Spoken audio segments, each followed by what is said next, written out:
حرف وہ کلمہ ہے جو کسی اسم یا فعل کو ظاہر نہ کرے، بلکہ اسم کو اسم سے ملانے یا اسم کو فعل سے ملانے کے لیے استعمال کیا جائے، اور یہ اکیلا کوئی معنی ظاہر نہیں کرتا۔ مثلا میں یہ ایک حرف ہے، سے یہ ایک حرف ہے، کو یہ ایک حرف ہے۔ مندرجہ ذیل جملوں میں کو اور سے اسم اور فعل کو ملانے کا کام کر رہے ہیں۔ جیسے نعیم نے ندیم کو مارا، تو ندیم یہ اسم ہے اور مارا یہ فعل ہے۔ ایسے ہی علی مسجد سے آیا، مسجد اسم ہے، آیا فعل ہے۔ تو حروف اکیلے کوئی معنی ظاہر نہیں کرتے، وہ اسم کو اسم سے ملاتے ہیں یا پھر اسم کو فعل سے ملا کر معنی ادا کرتے ہیں۔ حرف کی جمع حروف ہوتی ہے۔ چلیے اب آگے بڑھتے ہیں، دیکھتے ہیں حروف کی اقسام۔ حروف کی بہت ساری اقسام ہیں جن کا ہم مطالعہ کریں گے۔ سب سے پہلے ہے حروف جار۔ وہ حروف جو کسی اسم کو فعل کے ساتھ ملائے حروف جار کہلاتے ہیں۔ مثلا کتابیں اور کاپیاں میز پر رکھ دو، میز پر، پر یہ حروف جار ہے۔ ایسی وہ جمع ششم میں پڑھتا ہے، میں یہ حرف جار ہے۔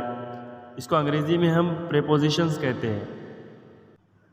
حروف کی دوسری قسم ہے حروف اضافت۔ یہ حروف دو اسموں کے باہمی تعلق کو ظاہر کرتے ہیں۔ جیسے مثالوں کے ذریعے سمجھیے کہ خالدہ کی ماں، فاطمہ کا رومال، درخت کے پتے، ارشد کی کتابیں۔ ان جملوں میں اگر ہم دیکھیں تو کی، کا، کے یہ حروف اضافت ہے۔ اس کو ہم کہہ سکتے ہیں کہ یہ پوزیسو ورڈز جو ہے وہ حروف اضافت ہے، جو اونرشپ دکھاتے ہیں، ملکیت دکھاتے ہیں۔ حروف کی تیسری قسم ہے حروف عطف۔ وہ حروف جو دو اسموں یا دو جملوں کو ملانے کا کام کرتے ہیں حروف عطف کہلاتے ہیں۔ مثلا شب و روز، ثمینہ اور کوثر۔ تو ان کے اندر ہم غور کریں تو شب ایک اسم ہے، روز ایک اسم ہے، شب اور روز دونوں کو وہ نے ملایا۔ اسی طریقے سے ثمینہ ایک نام ہے، اسم ہے، کوثر ایک نام ہے، اسم ہے۔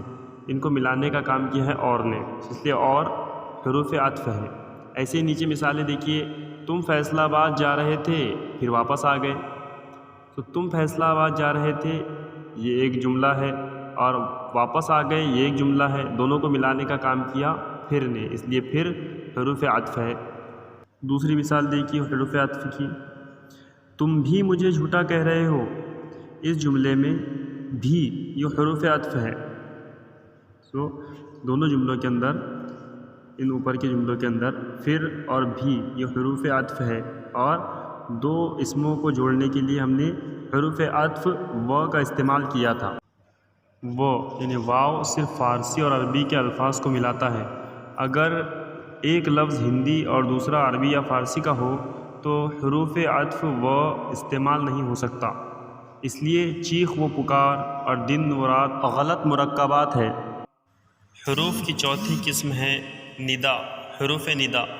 جیسے کہ اس کے نام سے ظاہر ہے، ندا یعنی پکارنا۔ وہ حروف جو کسی کو پکارنے کے لیے استعمال ہوتے ہیں۔ جیسے جملے دیکھیے، یا اللہ ہم پر رحم فرما، ارے بھائی ادھر تو آؤ، اجی سنتے ہو۔ اس طرح کی حروف ندا ہے۔ آپ دیکھ سکتے ہیں، اے بھائی، یا اللہ، ارے احمق، ارے بھائی، چنانچہ، اے، یا، ارے، اجی، او وغیرہ حروف ندا ہے۔ پانچویں قسم ہے حروف استفہام۔ وہ حروف جو کوئی بات پوچھنے کے لیے بولے جائے یا سوالات پوچھنے کے لیے بولے جائے حروف استفہام کہلاتے ہیں۔ دیکھیے مثالیں، تم کب لاہور جاؤ گے؟ کیا میں اندر آ سکتا ہوں؟ ان جملوں میں کب اور کیا حروف استفہام ہیں۔ یہ تمام ایسے الفاظ ہیں جو سوال پوچھنے کے لیے استعمال ہوتے ہیں۔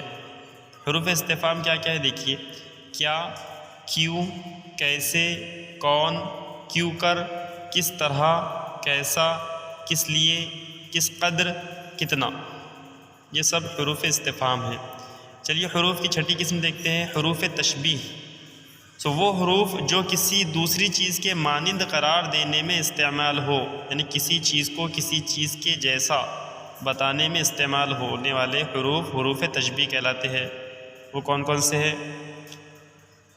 کہ مثل، جیسا، صورت، بعینہ، ہو بہو، مانند اور طرح حروف تشبیہ ہے۔ حروف کی 7ویں قسم ہے حروف نفرین۔ نفرین اس لفظ ہی سے آپ اس کا مطلب سمجھ سکتے ہو کہ نفرت کے لیے استعمال ہونے والے الفاظ حروف نفرین ہیں، ٹھیک ہے، نفرت کے لیے استعمال ہونے والے الفاظ حروف نفرین کہلاتے ہیں۔ اب وہ کون کون سے دیکھیے، نفرین، لعنت، تھو، تھتھو، اختھو۔ اگلی قسم ہے حروف انبساط۔ جیسے کہ اس کے نام سے ظاہر ہے انبساط، انبساط یعنی خوشی اور مسرت کے موقع پر بولے جانے والے الفاظ۔ حروف انبساط یہ وہ الفاظ ہوتے ہیں جو خوشی اور مسرت کے موقع پہ بولے جاتے ہیں، جیسے ہم کہتے ہیں نا سبحان اللہ یا الحمدللہ یا ماشاء اللہ، ہائے، اور یا پھر آہا، اس طریقے سے یہ سب حروف انبساط ہے۔ 9ویں قسم ہے حروف تحسین۔ یہ حروف کسی کام کی اچھائی پر خراج تحسین ادا کرنے کے لیے استعمال کیے جاتے ہیں۔ حروف تحسین کون کون سے ہیں؟ واہ، واہ واہ، او رے، شاباش، ماشاء اللہ، جزاک اللہ، سبحان اللہ، خوب یا بہت خوب، ایسے ہی آفرین، یہ سب الفاظ حروف تحسین ہیں۔ حروف کی 10ویں قسم ہے حروف تاکید۔ لفظ تاکید ہی آپ کو بتا رہا ہے کہ یہ کون سے حروف ہے۔ تعریف دیکھتے ہیں، وہ حروف جو تاکید یا کلام میں زور پیدا کرنے کے لیے استعمال ہوتے ہیں۔ جیسے میں اگر ایک جملہ کہوں کہ میں اسے معاف نہیں کروں گا، اور اگر دوسرا جملہ کہوں میں اسے بالکل معاف نہیں کروں گا، تو بالکل یہ کلام میں زور پیدا کر رہا ہے۔ ایسے ہی حروف تاکید ہے ضرور، سراسر، سبھی، ہرگز، مطلق، بالکل، یہ سب حروف تاکید ہیں۔ چلیے اگلا ہے حروف تعسف۔ یہ حروف تعسف غم اور افسوس کے مواقع پر استعمال کیے جاتے ہیں، جیسے حیف، صد حیف، افسوس، صد افسوس، ہائے ہائے، ہائے، آہ، حسرت، یہ سارے الفاظ حروف تعسف ہیں۔ چلیے اگلا دیکھتے ہیں، 12ویں قسم ہے حروف استدراک۔ حروف استدراک کسی شبہ کو دور کرنے اور کلام میں فہم و ادراک پیدا کرنے کے لیے جو حروف استعمال کیے جاتے ہیں انہیں حروف استدراک کہتے ہیں۔ حروف استدراک یہ ہے لیکن، الا، مگر، ہاں، البتہ وغیرہ۔ 13ویں قسم ہے حروف ایجاب۔ وہ حروف جو کسی بات کی اقرار یا قبول کرنے کے لیے استعمال ہو۔ آپ نے شادیوں میں سنا ہوگا کہ 2 چیزیں ضروری ہے شادی کے اندر، ایجاب و قبول، ہے نا؟ تو ایجاب یہ وہی ایجاب ہے جو اقرار اور قبول کرنے کے لیے استعمال ہوتا ہے۔ حروف ایجاب ہے جی، جی ہاں، بے شک، بجا، واقعی، اچھا، بہتر، درست، یہ سب حروف ایجاب ہے۔ اگلی قسم ہے حروف استثناء۔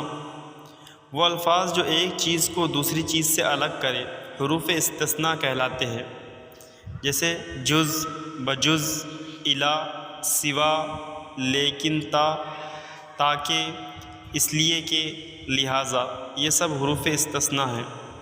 حروف کی اگلی قسم ہے حروف تہجی۔ اس کا لفظی مطلب ہجے کرنا ہے۔ تہجی یعنی ہجے کرنا ہے، یعنی مفرد حروف کا پڑھنا۔ اظہار مقصد کے لیے زبان جو الفاظ ادا کرتی ہے وہ حروف کا مجموعہ ہوتی ہے۔ حروف ہر زبان میں مختلف تعداد میں ہوتے ہیں۔ اردو زبان میں کل 52 حروف تہجی ہے۔ بعض افراد 51 بتاتے ہیں اور بعض کتب میں 50 حروف تہجی بھی ہے۔ سو کوئی آ، حمزہ اور دو چشمی ہے کو شامل کرتا ہے، کوئی ان میں سے کسی کو شامل کرتا ہے، کسی کو شامل نہیں کرتا۔ تو اس اعتبار سے 50، 51 اور 52 یہ حروف تہجی کی تعداد ہے۔